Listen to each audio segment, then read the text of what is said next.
ફાસલો. લેખક અશ્વિની ભટ્ટ. પ્રકરણ 16. ગોવિંદ ભંડારી સૌથી પહેલાં ઝોંગાની આગલી સીટમાંથી ઉતર્યો હતો. બારણું ખુલ્લું જ રહેવા દઈને તે થોડીક ક્ષણો આજુબાજુ જોતો રહ્યો. રોડ બ્લોક બરાબર હતો.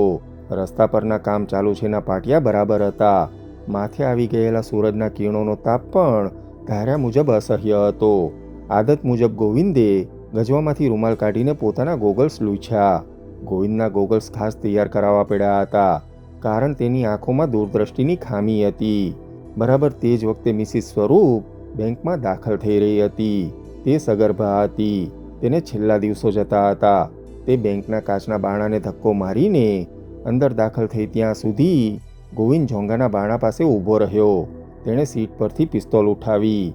તેની જર્સી અને બેલ્ટ વચ્ચે જોધપુરથી મેળવેલી ગ્રેનેડ લબડતી હતી. ઝોંગાના બારણા પાસે મૂકવામાં આવેલી એક પ્લાસ્ટિકની લાંબી શીશી તેણે ઉઠાવી.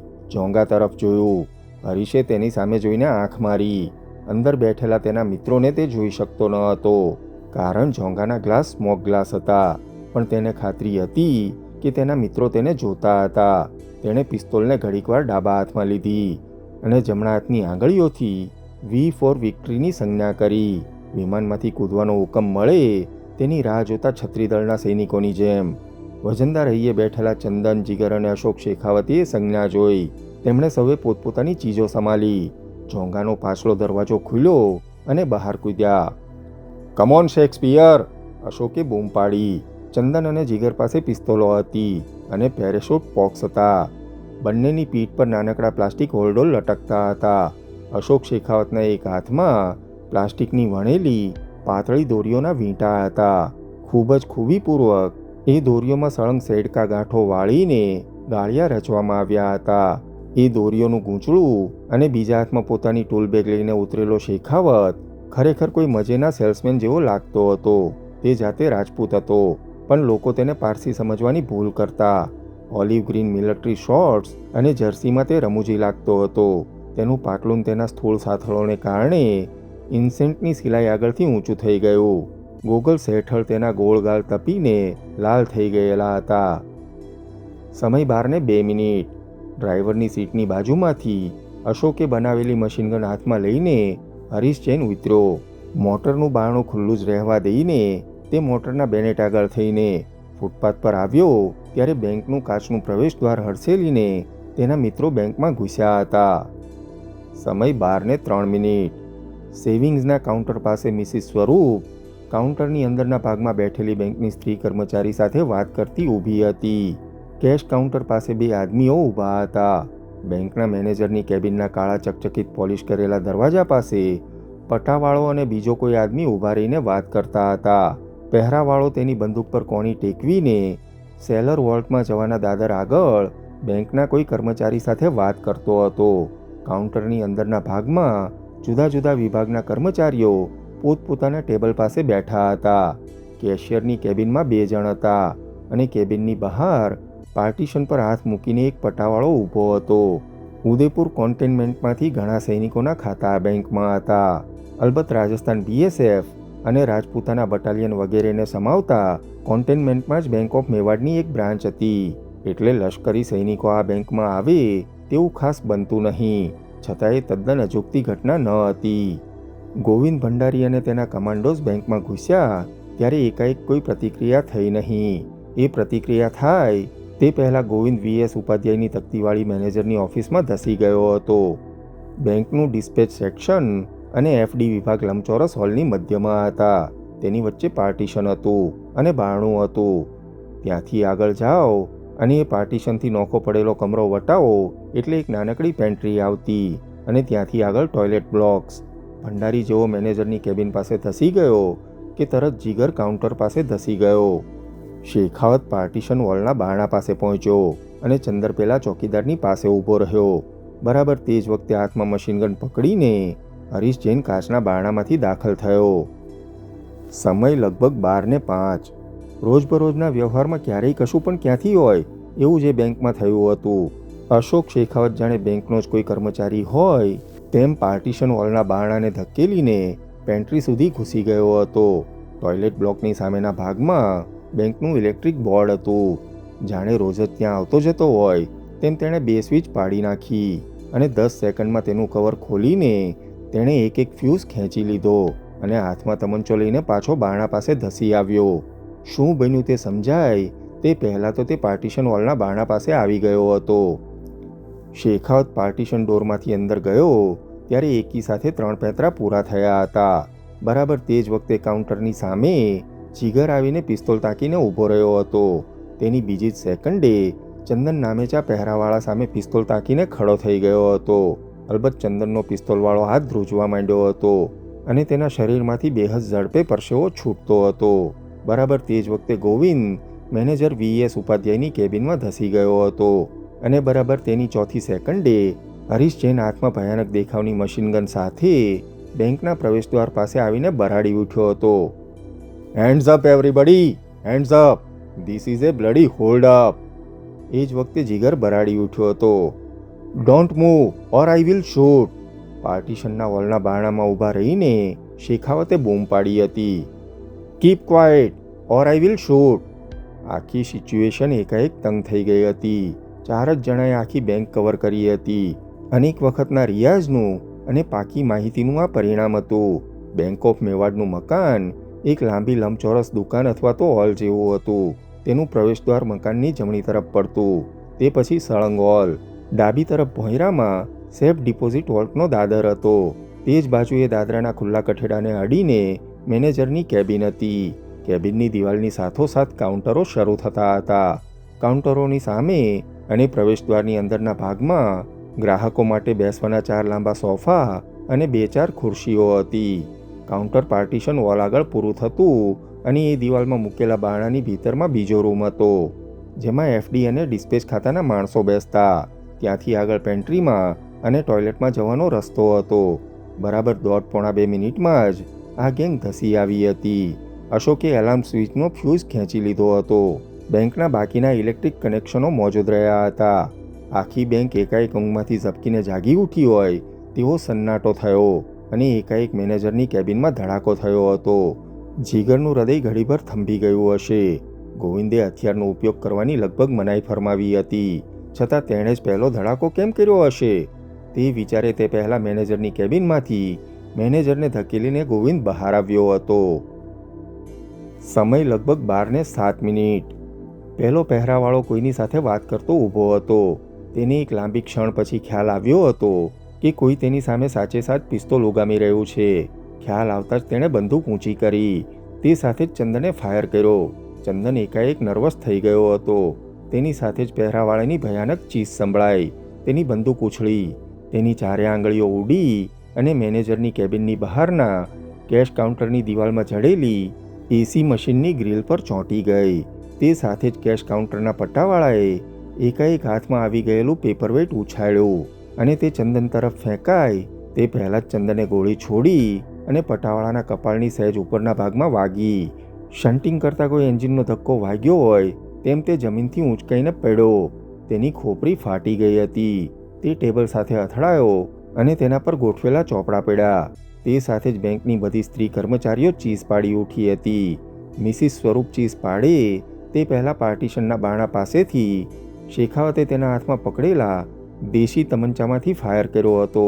ભયાનક ધડાકા સાથે તેમાંથી છરા વછૂટ્યા હતા અને મિસિસ સ્વરૂપ ચીસ પાડીને ભોંય પર પટકાઈ હતી.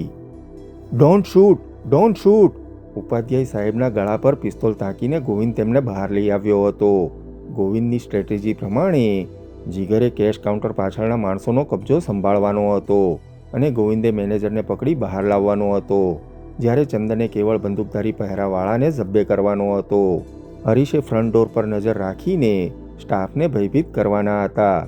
સ્ટ્રિક્ટ ડિસિપ્લિન પ્રમાણે લૂંટારૂ ટોળકીના કોઈ સભ્યે એકમેકમાંથી કોઈનું નામ લેવાનું ન હતું. અલબત્ત પ્લાનિંગ એવું હતું કે તેની જરૂર પણ ન પડે, પણ ચંદને ગોળીઓ છોડીને તરખાટ મચાવ્યો હતો.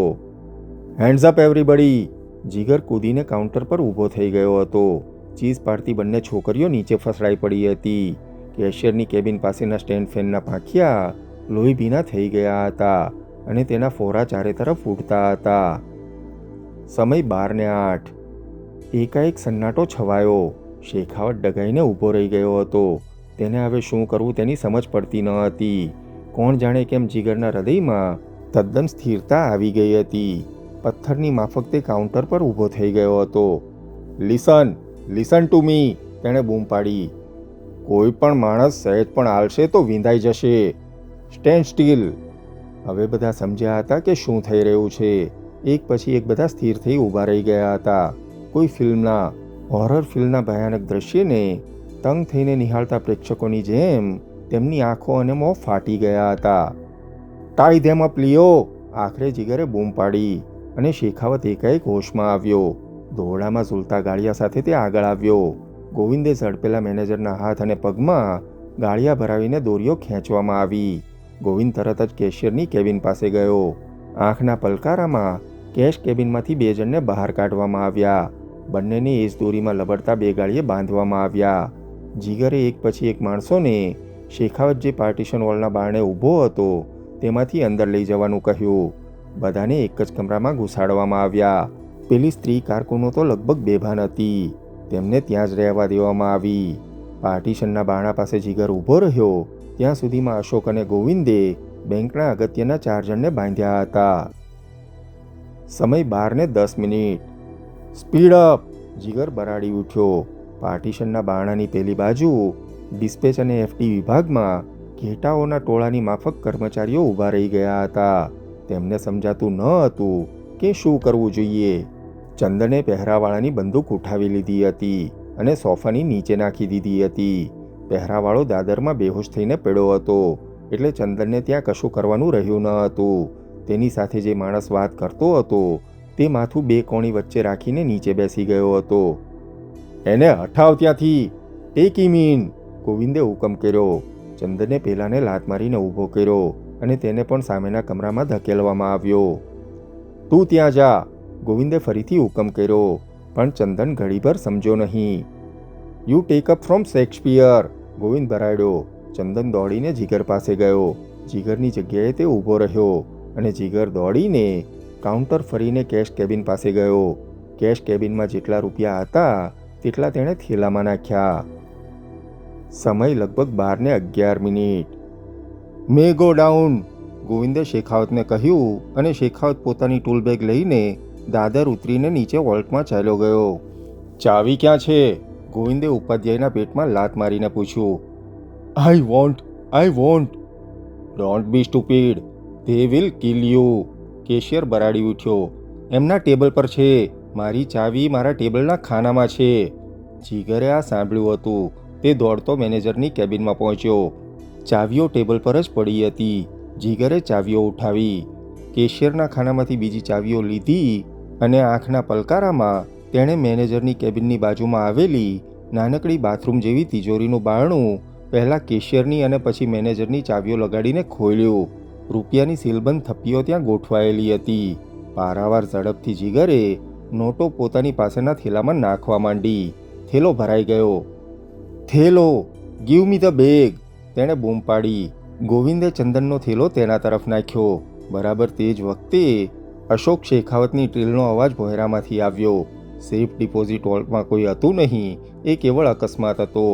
વોલ્ટનો ઓફિસર અને ક્લાર્ક થોડીવાર પહેલાં જ ઉપર આવ્યા હતા અને અત્યારે બધા કર્મચારીઓની સાથે ઊભા હતા. સમય લગભગ 12:12. જીગરે થેલામાં બધી નોટો નાખી દીધી હતી. થેલા ત્યાં જ રહેવા દઈને તે નીચે દોડ્યો. તે વખતે હરીશના ચહેરા પરની બધી નસો ખેંચાઈ રહી હતી. તે બહાર જોઈ શકતો હતો. પેલા બાવાઓ અને હાથી પર ચડી બેઠેલું ફ્રેન્ચ ટુરિસ્ટ યુગલ અને આનંદથી કિકિયારીઓ કરતા થોડા છોકરાઓ રસ્તો ઓળંગીને આ તરફ આવતા હતા. ફોર ગોડ સેક, સ્પીડ અપ, તે બરાડી ઉઠ્યો. સમય લગભગ 12:13. જાણે કંઈ જ બન્યું ન હોય તેમ પૂરતી એકાગ્રતાથી અશોક શેખાવત ડ્રિલિંગ કરી રહ્યો હતો. જીગર નીચે પહોંચ્યો ત્યારે તેણે એક ખાનું ખોલી નાખ્યું હતું. સ્પીડ અપ લિયો, જીગર બોલ્યો. ડોન્ટ ડિસ્ટર્બ, શેખાવતે જવાબ આપ્યો. ડ્રિલના અવાજથી વોલ્ટ ગાજી ઉઠ્યું હતું. સમય લગભગ 12:14. બેંકના પગથિયા ચડીને 2 માણસો વાતો કરતા ઉપર ચડ્યા. કાચના બારણામાંથી હરીશે તેમને જોયા. તે ટટ્ટાર થયો. ગોવિંદ દાદરા આગળના થાંભલા પાસે તંગ થઈને ઊભો રહ્યો. હરીશ ચોંકીને ગોવિંદ સામે જોઈ રહ્યો, પણ તેટલી વારમાં તે બંને અંદર ઘૂસ્યા અને તે સાથે જ તેમણે હરીશને હાથમાં ભયાનક પ્રકારની બંદૂક લઈને ઊભેલો જોયો. બંને જણા બારણામાં જ ઠરીને ઊભા રહી ગયા. રિલેક્સ, હરીશ બરાડી ઉઠ્યો. પેલા માણસો તરત કંઈ સમજી ન શક્યા, પણ એમાંના એકે ગોવિંદને જોયો અને એ દોડ્યો અને બારણા સાથે પટકાયો. તે જ વખતે રિફ્લેક્સ એક્શનમાં ગોવિંદ ભંડારીના હાથમાંની પિસ્તોલની ગોળી છૂટી. તે જ વખતે હરીશે તેના હાથમાંની બનાવટી મશીનગનનો ફટકો ત્યાં ઊભેલા માણસને માર્યો. તે બંને બાબતો એકી સાથે બની હતી. ગોવિંદે જેને ગોળી મારી અથવા તેની પિસ્તોલમાંથી જે ગોળી અનાયાસ છૂટી, તે માણસ બારણા સાથે ઝીંકાઈને બહાર પડ્યો. તેની બીજી જ સેકન્ડે હરીશે જેને ફટકો માર્યો એ આદમી પણ ઝોલો ખાઈને પાછા પડેલા બારણા સાથે ટકરાયો અને બારણાની અંદર પડ્યો. ગોળી એ માણસની કોણી પાસે વાગી હતી અને બારણાના કાચ સાથે અથડાઈ હતી.